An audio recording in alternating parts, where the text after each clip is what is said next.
This is Don Durrett, Gold Stock Data. Today I'm interviewing Kimberly Ann from Lahontan. She started Lahontan in 2020. I followed it, but I really wasn't. It was an early exploration story, so I really wasn't excited about it. That's interested in it. And then recently, Victoria Gold had that problem where they had that leach pad slippage, and they went bankrupt. And Victoria was a big shareholder in your company, like 30%. They were. And they went under, and your stock just crashed. And I'm looking at it, and I do an optionality list in YouTube videos, and Lahontan's like at the top of the list because they got so cheap. 2 million ounces, and your market cap was like $6 million. So it was like $3 an ounce in the ground, and they're like right there at the top of my list. And I'm going, this is nuts. So I bought it at 2 cents. I'm like, it can't get any cheaper than this, people. Lucky you. And so now it's about a little over 4 cents. So I'm up 100%. But then I talked to Kimberly Ann on the phone, and I got more excited. I'm like, really? I was like, what? And then I called Larry Lepard, and I told him about I do consulting for him for his fund. And Larry's like, this is crazy cheap. And so Larry got involved in it. And people haven't found this name yet. And Kimberly will tell you, we're going to let her tell you a little bit about the project. It's very exciting. The thing I like about it so much is locations in Nevada. Yeah. Great location. The project is not highly advanced yet, but it's getting there. It's getting closer. But I thought it's just a pure exploration play, but it's not. She wants to build it. So go ahead and tell us about it. I want to build it. Yeah, I think that's like I guess it's the misthinking of what Lahontan really is, because we're a development story. We've been permitting for almost 3 years now to get it back into production, because it was a mine back from 88 to 94, open pit, heap leach, very simple operation. Why did they stop? Simple economics. Gold was at $340. You can't afford to mine, in that. And so it got, sold off and forgotten. And now we're lucky enough to have this beautiful asset that not only has, road access, 3 wells on the property, all the water rights. We have a substation on our property. No one has a substation on their property. So we have all the things in play there. We don't have any First Nations, or no one lives out there because it's one of the driest parts of Nevada, right? So you can work year round there. We have a fantastic workforce because it's only 3 hours away from Reno. We've got UNR there with fantastic talent. So it's got everything. We chose a couple of years ago when markets were terrible. Instead of drill, we already have 2 million ounces, to, ask the question, do we have enough to go into production right now? Well, the answer is yes. We all know how long it takes to permit a mine. So we're very far down the line with our permitting now. We will be breaking ground in early 2027, and that's a blink of an eye in our industry. And with the new Trump administration, it's just gotten better and better. I mean, it's a really exciting time to be in the States. And I mean, I just love this asset. It's my favorite asset I've ever had in a portfolio. I really liked what you just said about, is that enough to get in production? Absolutely. I see companies that basically over-drill, way over-drill, when once you have 1.5 million ounces and you can mine 75,000 ounces a year, get it into production. Yeah. And when you start smaller, the CapEx is smaller. You can always add later. You don't have to start at maximum production. Exactly. I think companies do this because they want the company to be more valuable. So maybe it's open. They're like, we don't, and just in case we sell it, we want to make sure we know how much gold's in the ground there, right?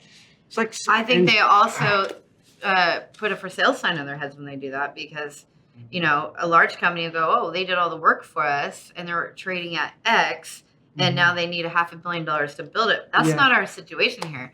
Right. Our PA shows 125 million with a 20% contingency. Right. Well, that's an easy check to find when you're building a mine. Right. And so all those things to me are important. I used to work for a large fund, Waterton. I know how hard it can be to raise money, and it's not hard to raise $100 million for an asset like this because it's so low risk. The payback's so short. And yes, it's just going to continue to grow. Right. We are bringing a drill rig out middle of June, and it's very targeted drilling to add Right. more ounces, but also more metallurgical data, so we can, look at improving the recoveries. Back in the day, the mine had great recoveries, but we're not able to report them like it happened in the past. We have to do all these more studies, column leach tests, et cetera, et cetera. So, our data is just continuing to get better for the public to understand and see what we have. It's great. Right. Well, one thing that's nice, I mean, it's actually somewhat high-grade oxides. Yeah. This is not low-grade oxides like most companies in Nevada had. I mean, it's Yeah. 0.9 grams. I mean, Yeah. That's excellent Yeah, grade. 0.93 gold EQ. So, Yeah. so you're not going to have a high ASIC. You're going to be very economic. You're going to have high margins. It's a really, really good project. Yeah, in fact, in our P.Geo, we have the second highest grade in Nevada of open pit heap leach operations, next to Rob over at Gold Bar. But his cash costs are quite high for that project. Ours are on the lower scale of cash costs right now, and I think they're just going to continue to improve. Right. So those things matter. And the other thing I like is you're not a lot of companies, they have a deposit, but they don't really have really solid exploration potential per se. Yeah. We don't have high confidence. Yeah. Where your company actually has high confidence of growth. Now you have two other deposits. You got Santa Fe West. It had some drill holes, and you have another one. What is it called? Moho. So you have two additional properties. Yes. That look like they're going Fantastic to add some ounces. Yeah, so West Santa Fe it will be a bolt-on later for production because it's all oxide, starts at the surface. It's a lookalike to Santa Fe proper, really, and it's only 13 kilometers away. So I picked it up because that was the cheapest ounces I could get, across the road. That you don't even need that to be a 1 million ounce target, or discovery. You need it to be even 500,000 ounces, and think what you're bolting on, and you're sharing operations as far as admin, et cetera. And then Moho is a high grade gold and silver vein system that I'm just dying to get back out there and start drilling because it's so cool. You have to come out and see it actually, because you can walk underground 2,000 meters because it was mined back in the 30s by Lessler, so you can just see all the veins. It's fantastic. We're very fortunate in the fact that all three of these assets could be their own company. Right. And that most people can't say that about their assets. So Victoria doesn't go bankrupt. I never hear about Lahontan. I never own it. And so I always look for, these type of opportunities. But I always thought you're an exploration company, and then I find out you're a development company. I'm like, oh, this is really exciting. So for me, one key for me for development projects.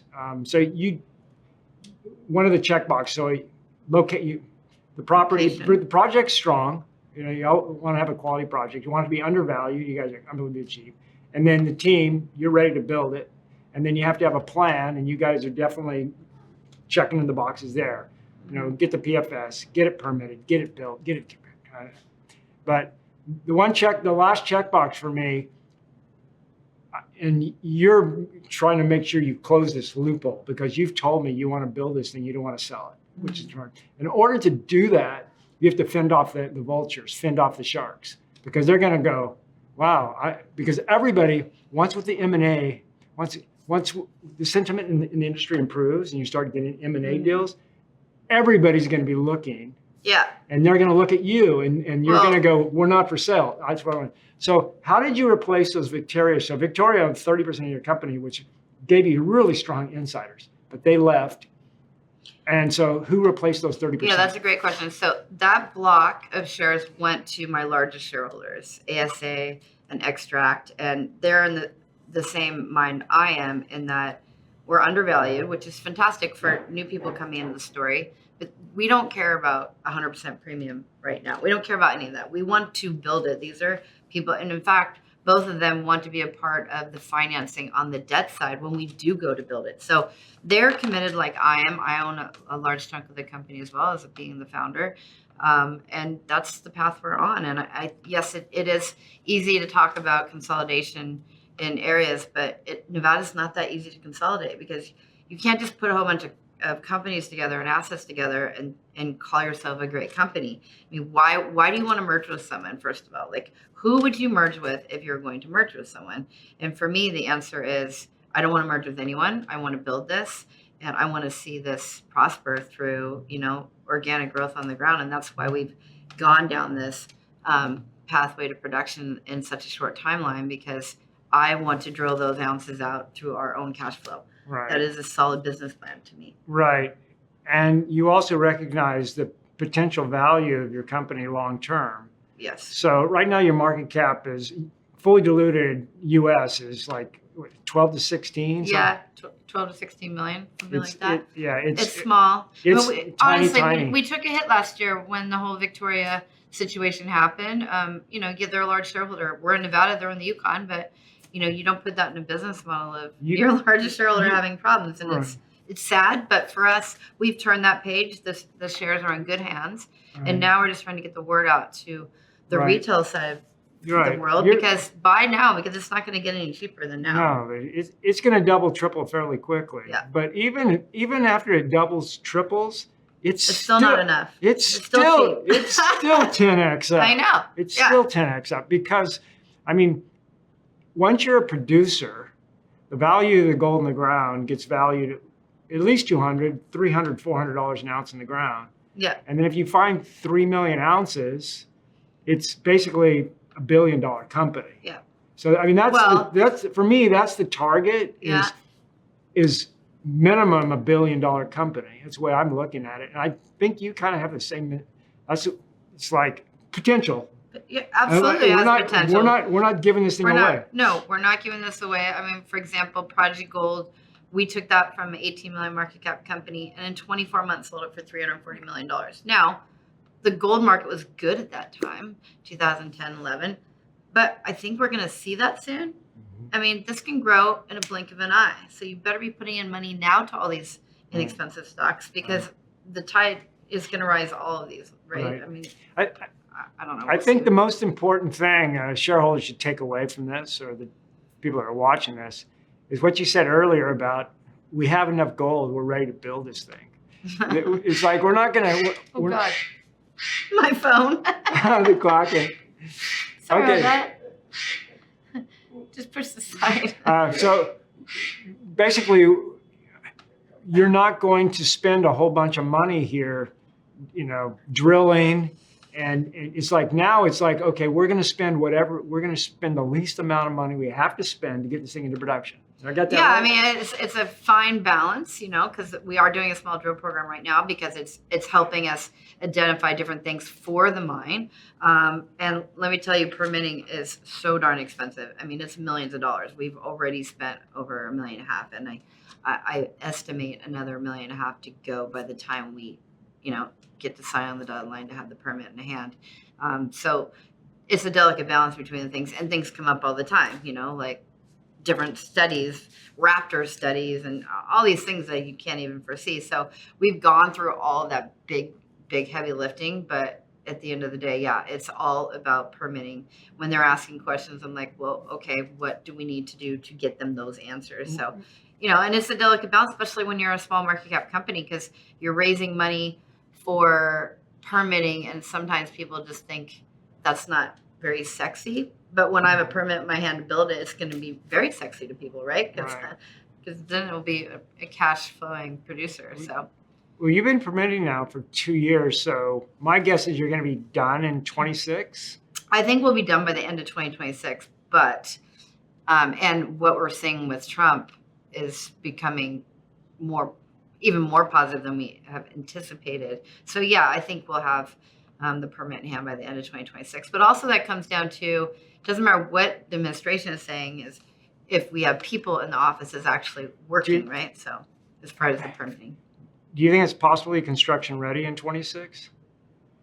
That's a good question. Probably not. The construction, I've been told, is between 4 to 6 months. So it's a very short timeline from that. It's a short and we one. will be using contract miners. And yes, you give up a little bit when you go contract mining, but you also get a lot, meaning I don't have to hire hundreds of people.